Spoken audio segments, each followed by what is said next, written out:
como é que você está analisando esses 5 meses e meio, relação com o Congresso, que está muito difícil? Antes de falar disso, só dar duas informações aí sobre a CPMI, né? Lá na CPMI, só para dar uma continuidade rápida aqui, nós vamos viver agora a fase dos depoimentos, né?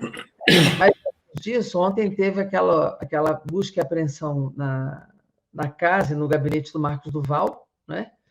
Que é um senador que está na CPMI, e nós já tínhamos feito uma questão de ordem sobre o André Fernandes.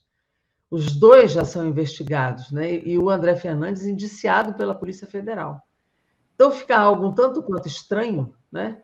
Você ter que estar numa CPI com pessoas que são investigadas e querem investigar, com acesso a documentos sigilosos, acesso a provas de inquéritos onde eles estão como investigados.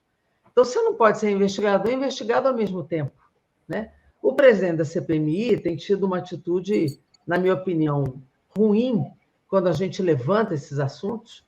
Ele não conheceu a nossa questão de ordem, que não era para ele deferir, mas nós encaminhávamos ao presidente do Congresso Nacional, que foi quem fez a indicação ao final dos membros da CPMI, a partir dos líderes, e nós vamos apresentar uma outra questão de ordem agora, sobre o senador Marcos Duval. Não pode ter indiciados dentro de uma CPMI, que está investigando exatamente os crimes onde eles estão sendo investigados e indiciados também, né? Então, é uma coisa grave.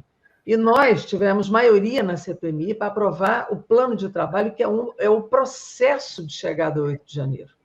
Então, nós derrotamos requerimentos que tentavam começar pelo 8 de janeiro, o que não quer dizer que nós não vamos aprovar esses requerimentos mais à frente, né? Nós derrotamos o que queria apurar o plano de voo do Lula para Araraquara. Isso não tem que aprovar nunca na CPMI, isso tem nada a ver com o 8 de janeiro, nem com golpe. Mas, por exemplo, Flávio Dino, Gonçalves Dias, a presença do ABIN, isso não é agora, isso é lá mais para frente, porque nós queremos começar pelo 30 de outubro, pela PRF, queremos apurar o 12 de janeiro, que foi o quebra-quebra na diplomação do Lula, queremos 12 apurar... de dezembro. 12 de dezembro. 12 de dezembro, apurar a explosão da bomba, que foi um ato terrorista no aeroporto de Brasília, né? Para chegar no 8 de janeiro, nós queremos mostrar que foi um processo, um planejamento do golpe, não é o 8 é uma data, que teve um quebra-quebra, uma invasão dos três poderes, mas isso não caiu do céu, não foi uma data que saiu do nada, né? Então, nós vamos começar os depoimentos a partir do 30 de outubro. O primeiro que vai ser ouvido é o ex-dirigente da PRF, sendo que o Anderson Torres e o Mauro Cid fazem parte do processo inteiro. Nós queríamos começar pelo Anderson Torres, mas ele argumentou doença e não vai poder ser o primeiro, mas virá logo, como o Mauro Cid também, ainda mais depois do celular de ontem, né? Que já estava lá atrás, em dezembro também.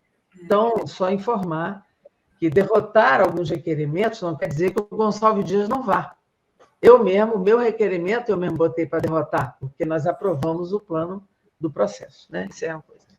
Em relação ao governo, eu acho que o governo, no geral, está indo muito bem, né? Está entregando políticas públicas, está recuperando aspectos fundamentais da economia, apesar essa questão do juro, temos que ter uma estratégia de enfrentamento, que não é só aprovar o marco fiscal, mas nós temos que ter uma estratégia de enfrentamento desse juro de forma mais contundente. Mas o governo está fazendo muita entrega, apesar de pouco comunicado, né? Nós já aprovamos praticamente todas as medidas provisórias que foram encaminhadas, todos os projetos de lei. A última medida provisória foi a do Mais Médicos. Agora nós vamos apoiar o projeto de lei do CARF e acabam todas as medidas que foram encaminhadas no primeiro semestre do Lula na Câmara dos Deputados. Agora vai tudo para o Senado, para aprovar lá, né? Então, assim, no geral, as matérias que o governo encaminhou, nós conseguimos aprovar todas, apesar do sufoco que nós vivenciamos em algumas semanas, pela articulação com o Congresso, que de fato estava muito ruim, né? E ainda não está resolvido, né? E eu acho que aí faltou, de fato, uma visão do que é o Congresso hoje, né? Da mudança, inclusive, da correlação num novo contexto pós-Bolsonaro, né? O Lula, de fato, precisava entrar, como entrou mais agora na articulação política. O Lula acabou sendo tomado por uma agenda nacional e internacional e acabou tomando pouco conta dessa articulação que precisava dele, né? Porque o Lula é a liderança do executivo, né? Ele precisava ter entrado mais forte nisso.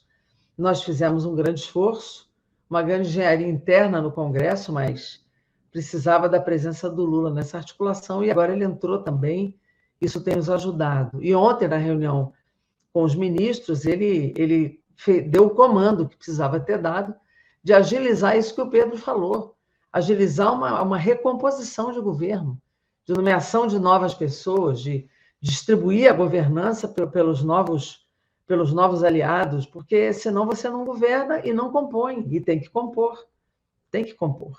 Para fazer a chamada frente ampla que elegeu, tem que ter frente ampla para governar, senão você não consegue maioria. A esquerda elegeu 135 parlamentares num Congresso de 513 deputados. Então, você precisa recompor, né? E existem não só pessoas que ficaram, mas pessoas que estão sendo nomeadas e que são bolsonaristas, né? É difícil também. Algumas serão, porque fazem parte da ex-base do Bolsonaro, que hoje está na base do Lula, mas numa nova configuração e num novo acordo de sustentação. Então, isso tudo precisa ser feito, e precisa ser feito com celeridade, porque tem bancadas grandes que têm que fazer parte da base do Lula, para que a gente possa ter tranquilidade para resolver as coisas, né? E tem muita coisa que a gente ainda precisa avançar. Tem muitas coisas na área da ciência, da tecnologia, da cultura, da área educacional, na área da saúde. O Ministério da Saúde não pode entrar em negociação, não pode, acho que o Lula não fará isso, né? Porque é um ministério muito simbólico, muito importante, principalmente no pós-pandemia, que está fazendo um grande trabalho, está em jogo aí a vida das pessoas, tem que ser um ministério muito centrado, com uma política muito adequada, então isso não pode entrar em negociação. O Ministério da Saúde não pode, tem que ficar nas mãos da Nízia, com a equipe que foi montada, com a política que está sendo desenvolvida. Isso aí eu considero que o Lula não vai se desgastar colocando o Ministério da Saúde no plano negocial. O que eu apurei, estava em Brasília aí esses dias, né, Jandira? É que o pedido é Ministério do Turismo, Embratur, Correios e Ministério da Saúde. É o que está na mão do Lula lá para decidir se topa ou não topa. E aí me disseram que teria uma construção onde o Ministério da Saúde seria fracionado em dois. Não sei se você ouviu falar disso. Não. Uma parte para especialidades, que ficaria com o Centrão, e o resto, plano do SUS e tal, continuaria com a Nízia. Não dá para fazer isso, né? Porque o SUS é um sistema único integrado, não dá para fazer isso. Não, estou te dizendo o que eu sei, entendi. Procurei, que são as construções, inclusive aí no Rio de Janeiro, os hospitais federais ficariam sob a gestão da atual ministra do Turismo, Daniela Carneiro. Isso eu ouvi também, que saiu na imprensa, né? Mas ninguém me disse isso objetivamente. Eu me reuni com o ministro Padilha essa semana e ele me disse que o Ministério da Saúde, em princípio, não seria mexido, né? Também não tem nenhuma confirmação dos hospitais do Rio ainda, e que talvez a negociação se deslocasse com outro ministério. Eu digo a negociação com o Arthur Lira. Seriam, né? Mais... São aquelas... Eu ouvi isso de um ministro, tá? Não vou poder revelar aqui o nome. Claro. Mas é uma construção que provavelmente veio da política, da área técnica. Vamos repartir isso aqui, vamos dar um jeito. Não, mas é porque nessa hora tem muita coisa, né? Tem muita fofoca, muita fala. Então a gente precisa ver... Isso a gente precisa ver no concreto de quem decide, né? Não tem jeito. Eu espero que não mexam com a saúde e que desloquem essa negociação para outro campo. Né? Exato. Tem 2 comentários aqui para a Jandira, eu já vou liberar ela, e já subiu o Carlito Neto, que está aqui nos bastidores. O Salmi Sobrinho diz: o PT de Nilópolis chamou o Brizola Neto para a Prefeitura 2024, mas eu queria a Jandira. E tem aqui também uma pergunta para a Jandira, do Marcelo Odione. Jandira, como estabelecer um padrão de investimento público nos moldes dos governos Lula 1 e 2 com um arcabouço fiscal tão restritivo como esse? Olha, o marco fiscal ele mudou um conceito importante, né? Porque hoje a gente tinha esse marco fiscal, hoje o teto de gastos, né? O teto de gastos nos impedia de fazer qualquer coisa, né? Era custeio investimento apenas com o aumento da inflação. Você podia arrecadar o que você quisesse, que você não podia gastar. Então, isso era um crime contra a política pública brasileira, contra as universidades, contra a saúde, contra tudo. Até porque a inflação na saúde não tem nada a ver com o IPCA, com o nível de importação que se faz de insumos, de medicamentos. Bom, o marco fiscal ele mudou o conceito. Se você arrecada, você gasta, né? Você aumenta o gasto, claro, tem uma banda limite, mas ela é o contrário. Se você arrecada, você vai até 70% do arrecadado, no limite de 2,5%, né, na banda.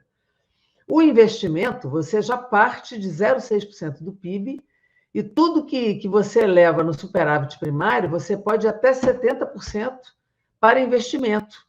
Então, você aumenta o investimento na medida que você aumenta o superávit primário. Então, você ganhou recurso no investimento, e isso não está contando o investimento do Banco do Brasil, investimento da Caixa Econômica, investimento da Petrobras, é só orçamento direto, né?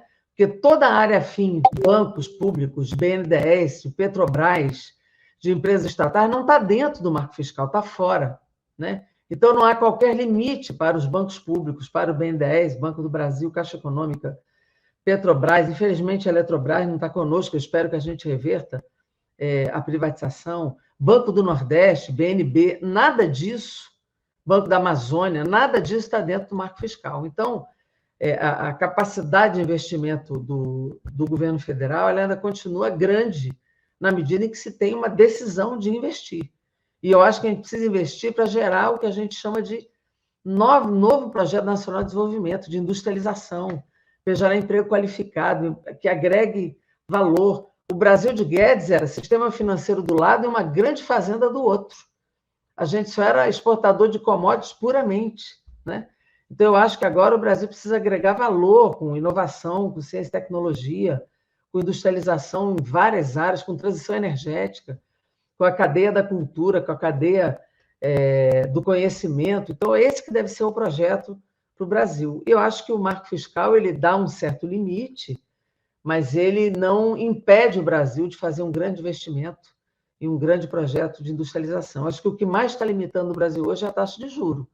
Crédito, poder gerar crédito para a sociedade, para a micro e pequena empresa, até para as empresas maiores. O que a gente tem que baixar hoje no Brasil é juro. Esse eu acho que é o grande nó, é o grande bloqueio que a gente tem hoje para a política macroeconômica e econômica no Brasil.